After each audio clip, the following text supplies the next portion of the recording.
Hello there, my name is Rosemary Koko Anyingba and I'm coming your way from Jowulu. This is Ablade TV English. Today we bring to your way a special program. Today it's all about donation. Donate blood to save a life. There are a lot of people gathered here to donate blood to save a life. Let's get closer to her daughter, the one in charge of today's event, to talk to us about the genesis of today's donation. Welcome to Ablade TV. Thank you. Your name and designation? My name is Mabel Senanu. I am my charity is called Wishing Well, and the blood drive that we're organizing was for a lady called GIFTY Champion, who was my mother. She passed away on the 1st of June 2020. During her illness, we had a situation where she needed 2 to 4 pints of blood a week. And during that period, the lockdown of 2020, COVID, I discovered that blood was a major issue in Ghana. The blood banks had no blood. So it was a sort of situation where you had to buy blood. You know, I even went as far as having people donate blood so I would be able to do the 1 in, 1 out. But by the time you return to the hospitals, they don't have the blood. They're like, we've used it, so you have to look elsewhere. It was quite a difficult time, but I told myself that, you know, it doesn't matter if things don't work out for you. That doesn't mean that you shouldn't help somebody else. So last year, a year after she passed away, and her birthday month is May. So I say every May we'll organize a blood drive with the National Blood Bank, try and get my friends and families together, whoever wants to come, just so at least we can also give back to the community. I mean, it didn't help me, but I can help somebody else. So have you faced any challenge so far since you started? No, we haven't. Mr. Stephen from the National, he's been so supportive. On Thursday, we even went to New Rest to do a small donation over there. We had some donors from that side as well. And he's been very helpful. The team they've been very helpful. How have you seen today's turnout? Today's turnout was really good. Last year, I guess because it was I thought about it very late, so I only had maybe a month to inform people. But this year we've been on social media, we've been advertising, we've been telling our friends. So our turnout has been really, really good. Like it's been very good. What do you remember about your mom? Oh, of course, a lot. Like her smile, everything. My mom was like a very funny person also.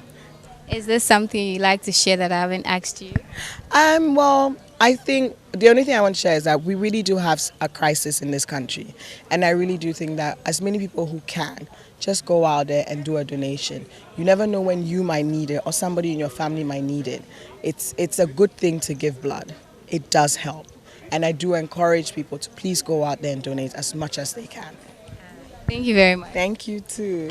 Let me get closer to a representative from the National Blood Bank to take us through the processes in donating blood. I'm currently with the leader in charge of the blood donation team. Please, your name? I'm Sevin Kwekudanso. Designation? I'm a donor recruitment officer at the Southern Area Blood Center of the National Blood Service. All right, can you take us through the blood donation exercise? Yes, blood donation is actually a simple thing that we all could do. When you volunteer yourself to do it, you can easily do it. And the process is so simple. Yes, in the first place, we have some criteria that the donor need to meet. You have to be between the ages of 17 to 60 years. Your weight should be 50 kilograms and above. And also, we have a medical team that will check to find out whether you are fit to donate. So when a potential donor avails him or herself, a form is given to the donor to complete. That is, we check his personal data are taken. There are questionnaires that the donor is supposed to answer sincerely. That will determine whether the donor will go to the next stage. So after the donor is assisted in completing the questionnaires, we'll check the HB, that is the blood level of the donor. We have the minimum requirement for females and males. For females, it's 12 grams per deciliter. For males, it's 13 grams. So the HB is tested. So I'll say you are pricked on your thumb, and small drop of the blood is taken to check your hemoglobin level. Afterwards, when the donor passes, the potential donor passes, he goes to check for other medical screening. So the pulse are checked, yeah, the blood pressure will be checked.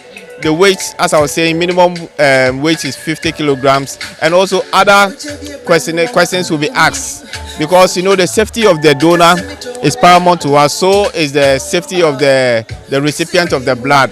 So we'll do all these tests to ensure that the donor is medically fit to donate.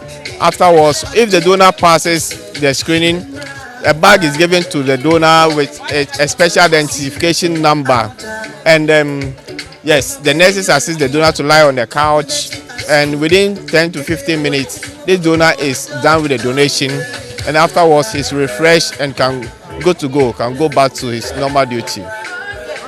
So some people are scared to donate blood. What do you have to say to these people? Yes, as I was saying, blood, we shouldn't be afraid. If you are really experiencing the prick of or the pinch of an ant bites, yes, then I would say that even the bite of an ant is even more painful than what the needle entering your vein. So it's not painful as you think. As I stand here, I have donated 15 times. People who have donated 80 times, and people donate on regular basis at least twice in a year. So it is not painful.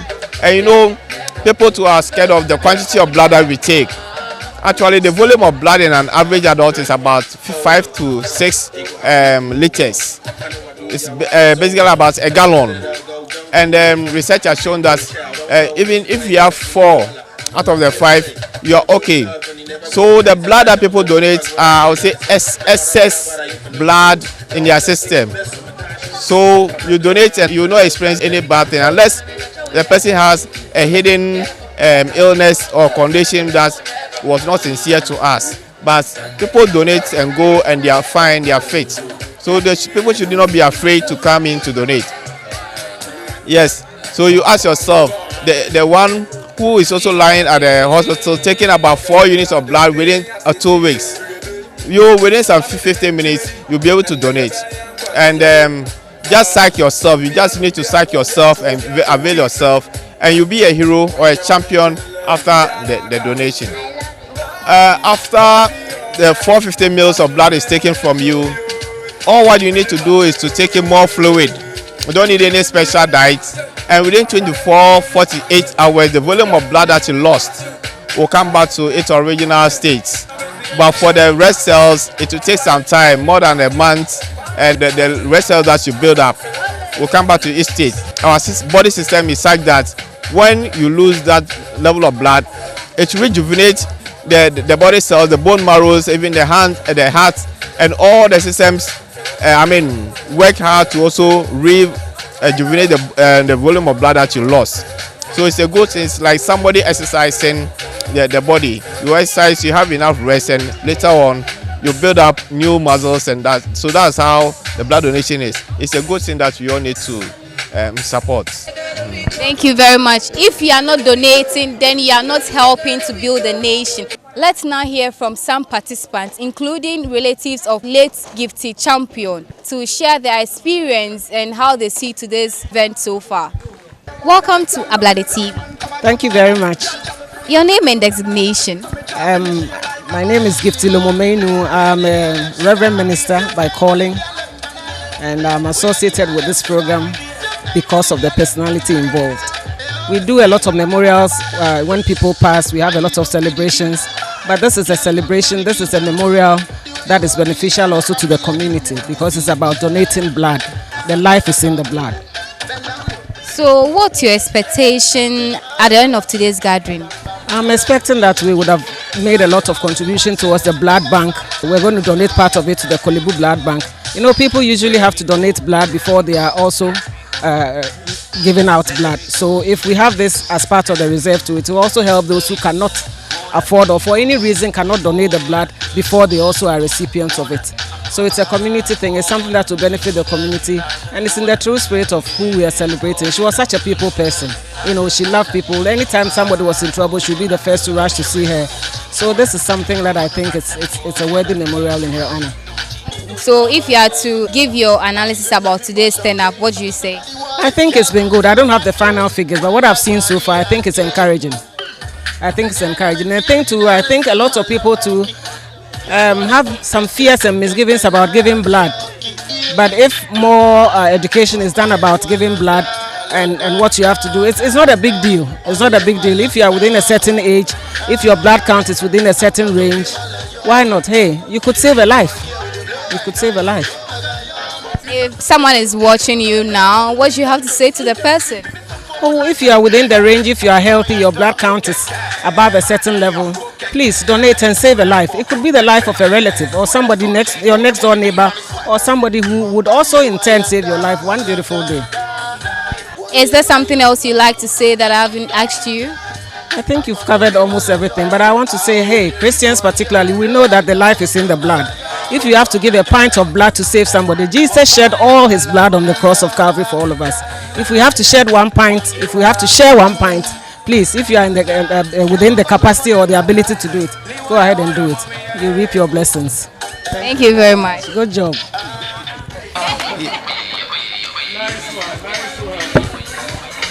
I'm Kobla. And I'm Barbara. Yeah, known as Livingstone Bablo. And she is Barbara. We are first cousins. And Champion is our auntie. My dad's backbone. And My dad, last born. yet. And she raised us up. Honestly, we stayed with her, throughout our life. Yet. She was so sweet and nice. We really appreciate her. We love her so much. She's more than a mother. Yet I was with her when I got married, born to my children. She was looking after me, raised my children to paying their school fees, doing a lot for me, honestly. So such a person, I can't turn my back on her. She's been there for us all this while. She taught us how to love each other, yet no matter the condition. It's too early for her to leave us like that, just like that. I don't understand. Because she was so sweet and she's a mother to everybody, not we alone. I stayed with her when I was 11 years. She's my auntie. She's the last born to my father. My father was the first one. She's the last born. So she raised me. When I lost my father, I was 5 years or 4 years or whatever. And she took me from there and take good care of me. So she's a mother to me. Well, nobody knows that she's my auntie. Everybody knows that she's my mom. Yeah. And so she passed away before people get to know that she's my auntie. But yes, still I said auntie and a mother, they're all the same. Yes. So she's still my mom. So if today we are doing something like this, we are doing it for her memory. How sweet she is with us. That is why we have together form this in her name and do it. So that is that. Oh, it's more than a family because I've met some people that I've never seen them before. Which is because at first we came in first, we saw some white guys. They are also here. I said, hey, really? There's a lot going on. Yeah. And it was nice. It was nice. This is not the first time. We did it last year. It was marvelous. I don't even want to go. Soon. So we really appreciate it. We will continue with this all the time. If she were to stand in front like we are standing, I'll hug her. It's been a long time. And so, mommy, we love you so much. Oh, sweet mommy, we'll never forget it.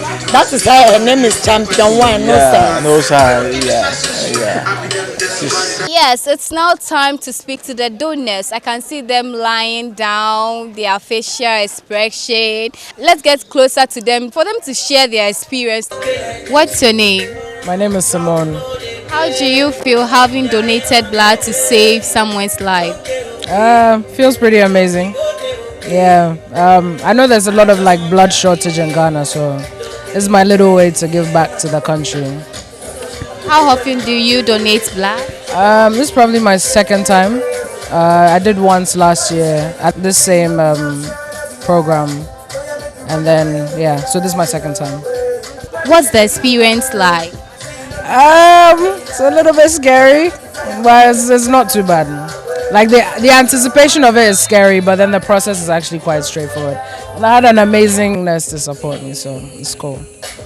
Right. So if someone is watching you now, what would you like to tell the person? Come and give some blood, man. We need it in the country, so come and give some blood. Come and donate your blood. Thank you very much. What's your name? My name is Rose. First of all, thank you very much for donating blood to save a life. What's the experience like? Oh, it's not bad. It's not fearful. The way I thought it would be, like I was so scared in the first place to donate, but now I can see that everybody can donate. So far as you qualify to donate, you can donate. So it's not anything scary. Then I guess this is your first time donating blood. This is my second time. I was here last year. What do you have to tell people who are watching you right now? That they should donate blood to save life. Somebody else somewhere need the blood seriously. So if you can donate, I urge everybody to donate to save life. Thank you very much. You're welcome. So after donating the blood, we have snacks here to give to the donors. I can see pineapple juice, asana, orange juice, apple, banana, meat pie, souvenirs and t-shirts to give it to the donors. Thank you all for watching, but before we go, Obi has something to tell us. Obi, what is it? I thought I wasn't going to be part of today's broadcast, but it's great that we've witnessed this right from the onset. It's fulfilling to see how compassionate people are going all out to ensure that they save the lives of others, and it always shouldn't be about us but also about others, and in so doing we make our society a better place to be. We can't conclude today's program without acknowledging two key persons. The first being Madam Esther Ajele Bole Odampton, based in the United States of America. Recently, she took us to the Cropon School for the Blind, supported them. And also I recall how instrumental she was in supporting her alma mater, that's the Laboni Secondary School. And today, she's extended a hand for us to come and witness this great initiative. And the turnout has been massive. So, Madam Esther Ajele Bole Odampton, a big shout out to you. And then also to her younger sister, Madam Ajekai Odampton of Kais Patashi, based in La. She's done marvelously well in supporting today's initiative. And I recall that when we came in there, she brought us a present, a special one and a big one. So, Madam Ajekai Odampton, we say a big shout out to you and thank you very much. And even before we sign out completely, you know, Ablade TV English is our new baby, and we want you to help us to make it grow just like the Ablade TV Ghana channel. The Ghana channel has over 20,000 subscribers, and we want to hit 100 subscribers on the Ablade TV English channel. So please, do not just watch. Subscribe to Ablade TV English and press the bell button. Share with friends to also subscribe, so that we can build the English channel to be able to enjoy all the wonderful programs we've been bringing your way in the Ghana language, in the English language as well. So please be a partner, be a subscriber, and be a follower on YouTube and as well on Facebook. So Rosie, we can conveniently end the program here. All right, thank you all for watching. My name is Rosemary Koko Anyingba, and I've done this together with Gabriel Ni Obodai Togboashon and Joshua Tari Abdum. Call us to come and cover your event. Our contact is 024 143 1035. 024 143 1035. All right, bye bye for now.